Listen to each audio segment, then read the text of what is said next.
कौन सा फॉर्म भरे 12 या 12A? कहां से प्राप्त करें एपिक नंबर? कैसे डाउनलोड करें अपना वोटर कार्ड? कैसे भरे फॉर्म 12 या 12A? आइए जानते हैं पूरी जानकारी। इस बार लोकसभा के चुनाव घोषित हो गए हैं और ऐसी स्थिति में कर्मचारियों की चुनावी ड्यूटीज लगना शुरू हो गई है।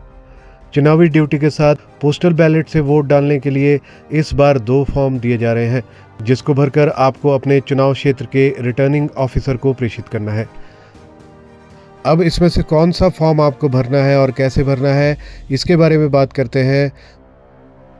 तो इस बार आपको 2 फॉर्म दिए जा रहे हैं। एक पे फॉर्म 12 लिखा है और दूसरे पे 12A लिखा है। आइए आपको बताते हैं कि आपको कौन सा फॉर्म भरना है।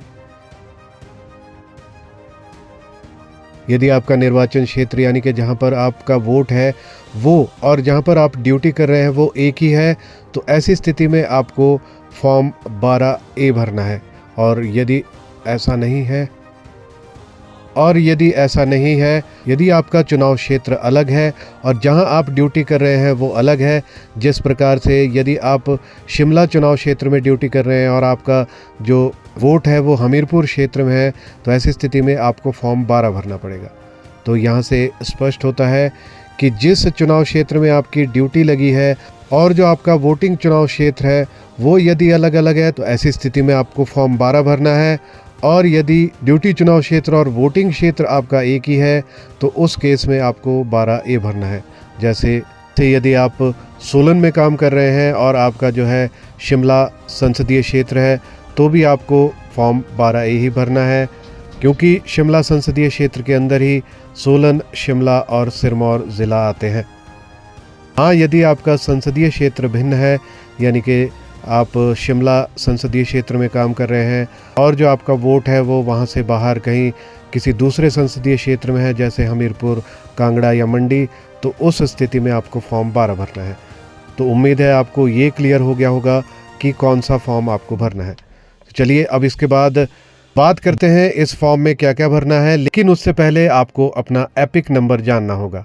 एपिक नंबर आपके वोटर आईडी कार्ड पर लिखा होता है, और यदि ऐसा है कि आपके पास वोटर आईडी कार्ड नहीं है या वो कहीं खो गया है, तो चिंता मत कीजिए, इसका भी सॉल्यूशन हम आपको बताने वाले हैं।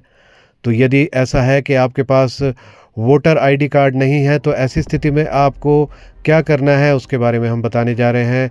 ऐसी स्थिति में आपको एक पोर्टल पर लॉगिन करना है और वहाँ से एक ऐप डाउनलोड करनी है। कौन सी है ये ऐप और किस तरीके से अपना एपिक नंबर डालना है और किस तरीके से अपनी आप जो दूसरी अन्य वोटर डिटेल्स हैं, जैसे कि सीरियल नंबर, पार्ट नंबर, जो कि अक्सर पूछा जाता है किसी भी फॉर्म को भरते हुए, तो उसको कैसे प्राप्त करें ऑनलाइन, इसके लिए बहुत छोटी सी प्रक्रिया है। एक ऐप को आप डाउनलोड कर सकते हैं। इस ऐप का नाम है वोटर्स हेल्पलाइन। वैसे तो ये आपको प्ले स्टोर पे भी मिल जाएगी, लेकिन अगर आपको प्ले स्टोर पर ये ऐप नहीं मिलती है, तो ऐसी स्थिति में आप eci.gov.in पर लॉगिन करके भी इस ऐप को प्राप्त कर सकते हैं। इस ऐप को डाउनलोड करने के बाद आइए हम देखते हैं कि किस तरीके से आप अपना वोटर कार्ड या ई-एपिक को डाउनलोड कर सकते हैं। सबसे पहले इस ऐप को ओपन करने पर आपके पास लॉगिन की ऑप्शन आएगी और लॉगिन में आपका नंबर और साथ ही साथ पासवर्ड पूछा जाएगा। हालांकि अभी तक आपने पासवर्ड नहीं बनाया है, तो ऐसी स्थिति में आप पासवर्ड वगैरह नया जनरेट कर सकते हैं। नीचे यूज़र रजिस्ट्रेशन का लिंक दिया हुआ है, यहाँ से आप नया रजिस्ट्रेशन कर सकते हैं। लेकिन आपको एपिक नंबर डाउनलोड करने के लिए रजिस्ट्रेशन की ज़रूरत नहीं है, तो ऐसी स्थिति में आप जो है इस स्टेप को स्किप कर सकते हैं। नीचे स्किप का बटन भी दिया हुआ है। स्किप करने के बाद आप जो है जब इसकी मेन स्क्रीन पर जाएंगे तो वहाँ पर आपको ये ऑप्शंस दिखाई देंगे, जिस तरीके से वोटर रजिस्ट्रेशन, वोटर सर्विसेज। आपको इस ऑप्शन में नहीं जाना है। आपको सबसे टॉप पे सर्च बार में जो ऑप्शन दिया गया है कि जहाँ पर आप अपना नेम इलेक्टोरल रोल में सर्च कर सकते हैं, उस ऑप्शन को आपको इस्तेमाल करना है। उस ऑप्शन का इस्तेमाल करते ही आपके पास नीचे ये स्क्रॉल हो जाएगा और यहाँ पर आपसे 2 चीज़ें पूछी जाएंगी। सबसे पहले स्टेट का नाम, यहाँ पर आपने अपने स्टेट का नाम हिमाचल प्रदेश डाल देना है और उसके बाद अपना मोबाइल नंबर डालना है।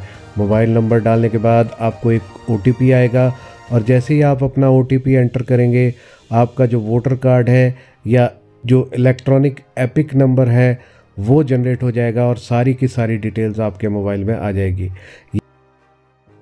यदि कोई ऐसी स्थिति होती है कि आपके पास ओटीपी डालने के बाद भी सारी चीज़ें नहीं आती है या आपका जो है वोटर आईडी कार्ड जनरेट नहीं होता है, तो ऐसी स्थिति में आप ये कंफर्म ज़रूर कर लें कि यही आपका जो नंबर है वो आपका वोटर आईडी कार्ड के साथ लिंक है। क्योंकि बहुत बार ये मुहिम चलाई गई है जहाँ पर मोबाइल नंबर को वोटर कार्ड के साथ लिंक करने को कहा गया है। तो इसके लिए आप अपने क्षेत्र के बीएलओ से संपर्क कर सकते हैं और अपना जो मोबाइल नंबर है वो आप अपने वोटर आईडी के साथ लिंक कर सकते हैं। अब जब आपके पास ये इलेक्ट्रॉनिक एपिक नंबर जनरेट हो जाएगा तो आपको जो डिटेल्स जो 2 फॉर्म दिए गए हैं उसमें भरने के लिए चाहिए वो सारी डिटेल्स आपके पास आ जाएंगी। यानी कि कौन सा आपका निर्वाचन क्षेत्र है जहाँ पर आप वोट देते हैं, क्या आपका सीरियल नंबर है, क्या आपका पार्ट नंबर है, सारी डिटेल्स आपको इस इलेक्ट्रॉनिक एपिक नंबर में जनरेट हो जाएंगी। इसके बाद आपको जो फॉर्म मैंने कहा था कि आपको फॉर्म 12 भरना है या 12A भरना है वो आपको क्लियर हो गया होगा। लेकिन अब आइए देखते हैं कि इस फॉर्म को किस तरीके से भरा जाए। आप अपना फॉर्म यदि सही तरीके से भरेंगे और इसमें कोई भी त्रुटि नहीं करेंगे तभी आपके पास पोस्टल बैलेट आएगा, नहीं तो आपका ये फॉर्म इनवैलिड हो जाएगा।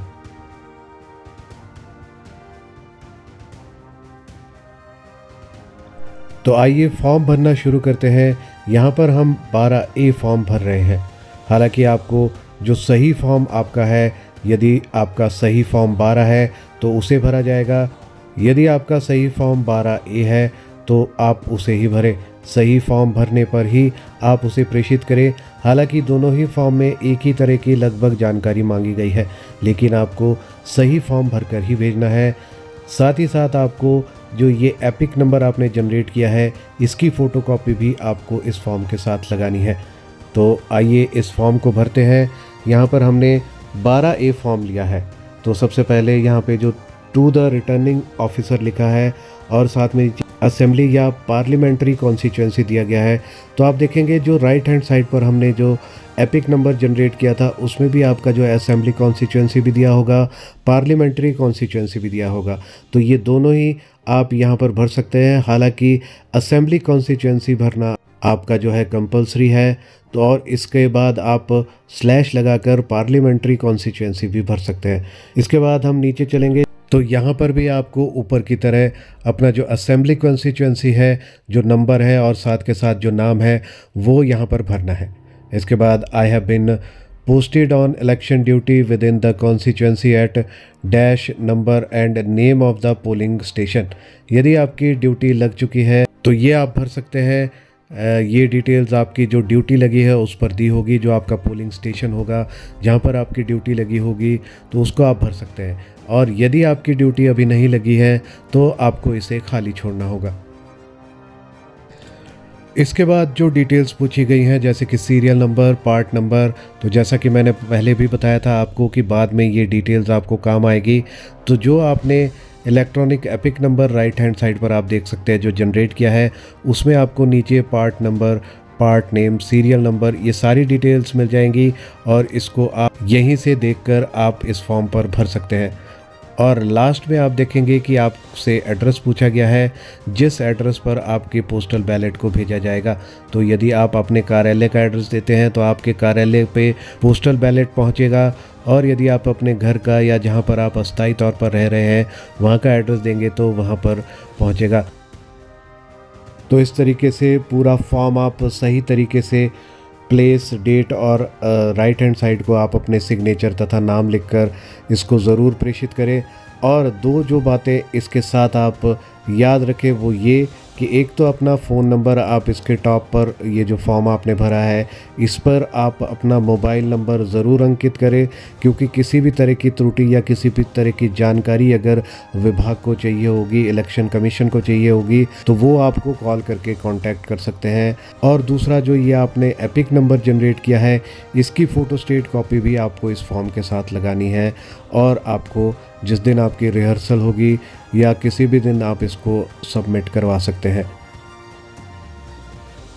उम्मीद है आपकी सारी शंकाएं फॉर्म को लेकर दूर हो गई होंगी। और यदि आपको वीडियो पसंद आया है तो आप इसको शेयर ज़रूर करें और ये जानकारी सभी तक प्रेषित करें, क्योंकि यदि आप सही तरीके से सही फॉर्म भरेंगे तो ही आपको पोस्टल बैलेट इशू होगा और तो ही आप अपने वोट के अधिकार का इस्तेमाल कर पाएंगे।